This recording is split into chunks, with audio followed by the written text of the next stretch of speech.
Hello दोस्तों, कैसे हैं आप सब। भाई 11 बच्चों ने तो सुप्रीम कोर्ट में पीआईएल दाखिल कर दी, लेकिन एक स्टेट के पेरेंट्स एसोसिएशन सुप्रीम कोर्ट में चले गए। उन्होंने कहा कि भाई नीट और जेईई का पेपर सितंबर में ही होने दो, उसे पोस्टपोन मत करो। वेरी गुड भाई। अब पिता पुत्र की लड़ाई में अब देखना है कौन जीतता है, किसकी जीत होती है, किसका पलड़ा भारी पड़ता है। लेकिन मेरे दोस्तों देखिए, एग्ज़ाम तो सभी लोग देना चाहते हैं, ठीक है। ऐसा कोई नहीं है जो एग्ज़ाम नहीं देना चाहता, लेकिन एग्ज़ाम सही तरीके से दें, ठीक है। ऐसा एग्ज़ाम दे कि किसी के लाइफ पे ना बात बनाए, ठीक है। मतलब कि अपनी ज़िंदगी दांव पे रख करके एग्ज़ाम देने जाना, ये किसी भी तरीके का कोई भी बुद्धिमत्तापूर्ण तरीका नहीं है, कोई भी बुद्धिमत्तापूर्ण डिसीज़न नहीं है, ठीक है। एग्ज़ाम सभी लोग देना चाहते हैं, लेकिन बिल्कुल सेफ़ तरीके से एग्ज़ाम देना चाहते हैं। और एनटीए से या जो भी एग्ज़ाम कंडक्ट करवा रही सभी लोग उससे यही चाहते हैं कि वो ऐसी गाइडलाइंस बनाए, वो ऐसे नियम बनाए, ऐसे कानून बनाए जिससे कि किसी की भी लाइफ पे खतरा ना हो, ठीक है। अब जैसे यूपी में एग्ज़ाम हुआ 9 अगस्त को, ठीक है। सभी को पता है, टीवी चैनल्स पे भरमार है, न्यूज़पेपर पे भरमार है कि कुछ मतलब सोशल डिस्टेंसिंग तो भूल ही जाइए, पेपर भी ठीक से नहीं हुआ। एक रूम में 60 बच्चों को बैठाया गया है। और तो और आप इधर देख सकते हो, ठीक है। ये है आंकड़ा, ठीक है। किस बात का आंकड़ा है कि भाई 1 से लेकर के 9 अगस्त तक के बीच में जो लोग कोरोना से संक्रमित हुए हैं, ठीक है, उसमें लगभग 20% से ज़्यादा लोग छात्र हैं, स्टूडेंट हैं। अब सोचिए, वही लोग, उन्हीं में से कुछ लोग बीएड का पेपर दिए होंगे, आसपास बैठे होंगे, सोशल डिस्टेंसिंग तो हुई ही नहीं थी, ठीक है।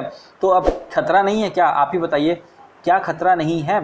और इसके अलावा एक और न्यूज़ देखिए, उसी यूपी बीएड से ही रिलेटेड है कि भाई इसमें जो लोग, एक ऐसा बंदा था जो निरीक्षण कर रहा था, इंस्पेक्ट कर रहा था उसमें कक्ष में, हॉल में जो लोग पेपर दे रहे थे उनका, कि भाई मतलब ड्यूटी दे रहा था अपनी एक तरीके से। अब वो कोरोना पॉजिटिव है, ठीक है। अब सोचिए, वो कोरोना पॉजिटिव है और वो अब कितने लोगों को कोरोना उसने फैला दिया होगा। तो अपने आप में बहुत ज़्यादा सोचने वाली बात है कि जो इंस्पेक्ट कर रहा है, जो उसमें ड्यूटी कर रहा है, वो खुद ही कोरोना पॉजिटिव है, तो बच्चों का तो छोड़ ही दीजिए। तो मतलब अपने आप में बहुत ही एक तरीके से कह सकते हैं हम लोग कि ये बहुत ही एकदम ख़राब बात है, एकदम बेकार बात है कि इतनी लापरवाही के साथ पेपर करवाया जा रहा है, ठीक है। और बड़े बड़े एसओपी बना दिए कि हम ये करेंगे, हम वो करेंगे, ये करेंगे। जब पेपर होता है, जब सिर पे बात आ जाती है तो कुछ होता ही नहीं है। तो क्या फ़ायदा ऐसे एसओपी बनाने का, मैं पूछता हूँ, क्या फ़ायदा है फिर। अब जैसे एनटीए को ही ले लीजिए, उसने नई गाइडलाइंस जारी कर दी जेईई पेपर को लेकर के कि भाई हम अलॉटमेंट कर देंगे, टाइम का अलॉटमेंट कर देंगे, बच्चों को उसी टाइम स्लॉट में आना पड़ेगा और फिर अंदर एंट्री लेना पड़ेगा। एक तो ये उन्होंने कर दिया, ठीक है, बहुत अच्छी बात है। साथ में उन्होंने कहा कि पेरेंट्स जो हैं वो बच्चों के साथ ना आएँ, बहुत ज़रूरी हो तभी आएँ। अब इस तरीके की गाइडलाइंस बनाने का क्या मतलब है बताइए। जो बड़े शहर हैं उनको तो मान लीजिए ठीक है, जो छोटे शहर हैं जैसे कि उत्तर प्रदेश हो गया, इसमें बहुत से ऐसे ज़िले हैं जो पिछड़े हैं। अब उसमें बच्चे हैं, लड़कियां हैं, लड़के भी हैं, छोटे छोटे हैं बेचारे, अभी 17-18 साल उनकी उम्र ही है, कौन से बहुत बड़े हो गए हैं। लड़कों का तो एक बार फिर भी ठीक है, समझ में आता है कि वो अकेले आ जा पाएंगे। सेंटर तो इतना पास आप लोगों ने दिया नहीं है, कम से कम 20 से 30 किलोमीटर, 40 किलोमीटर पे आपका सेंटर है। तो इतना डिस्टेंस कवर करके एक अकेली लड़की कैसे जाएगी, क्या उसके साथ उसके माता पिता या कोई भी भाई बहन नहीं जाएगा? बिल्कुल जाएगा। तो आप ये किस हिसाब से कह सकते हैं कि पेरेंट्स ना आएँ अपने बच्चों के साथ? बिल्कुल नहीं कह सकते आप, ये बिल्कुल आपको कहना ही नहीं चाहिए था, ठीक है। ध्यान भटकाने वाली बात आपको नहीं करनी चाहिए। एनटीए आप अगर आप सुन रहे हो तो समझ लीजिए, बच्चों के साथ उनके पेरेंट्स आएंगे, खास करके जो गर्ल्स हैं, जो लड़कियां, उनके साथ तो उनके कोई भी एक, या तो पापा या मम्मी या भाई, कोई भी एक तो ज़रूर जाएगा और 100% जाएगा, ठीक है।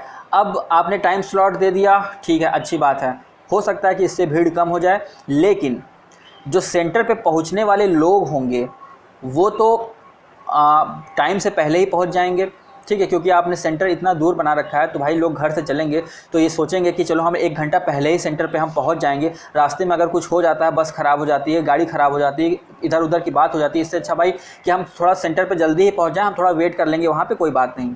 तो सेंटर पर तो सब लोग पहले ही पहुँच जाएंगे ना, तो भीड़ तो लगनी ही लगनी है। आप बैरिकेटिंग्स लगाएंगे, ठीक है। बैरिकेटिंग्स लगाने का क्या फ़ायदा होगा जब भीड़ वहाँ पे लग जाएगी, तो आप भीड़ को कंट्रोल ही नहीं कर पाओगे, ठीक है। हज़ारों लोग रहेंगे और उसमें से आप 10-15 या चलिए आप 100 लोग भी हो जाएंगे, तो एक बंदा 100 लोगों को कैसे कंट्रोल करेगा? थोड़ा सोचिए, विचारिए इस पर। तो मतलब कहने का, जो एनटीए का जो गाइडलाइंस, नया गाइडलाइंस आया है, वो बिल्कुल भी प्रैक्टिकल नहीं लग रहा है, ठीक है। और मतलब उनको ये गाइडलाइंस उनको देना ही नहीं चाहिए था, सबसे पहली बात तो ये, ठीक है। बिल्कुल भी प्रैक्टिकल नहीं है, ऐसा कुछ भी नहीं होने वाला है, जो वो कह रहे हैं वो कुछ भी नहीं हो पाएगा, भीड़ तो लगनी ही लगनी है। और देखिए सबसे बड़ी बात होती है कि एग्ज़ाम हॉल में एंट्री और उसमें से निकलते हैं जब, तभी सबसे ज़्यादा भीड़ लगती है, ठीक है। बाकी एग्ज़ाम हॉल में तो सब ठीक रहेगा, ये मैं एकदम मानता हूँ। एग्ज़ाम हॉल में सब बच्चे दूर दूर बैठेंगे, सैनिटाइज़र का यूज़ करेंगे, मास्क का यूज़ करेंगे, ग्लव्स का यूज़ करेंगे, सब कुछ ठीक रहेगा। लेकिन एग्ज़ाम हॉल में घुसने पे और उसमें से सबसे बड़ी बात, उसमें से बाहर निकलने पे बहुत ज़्यादा भीड़ लगती है, और उसको कंट्रोल करना बिल्कुल भी मतलब कि खेल नहीं है, एकदम आसान खेल नहीं है उसको कंट्रोल करना, क्योंकि भीड़ बहुत ज़्यादा लगती है।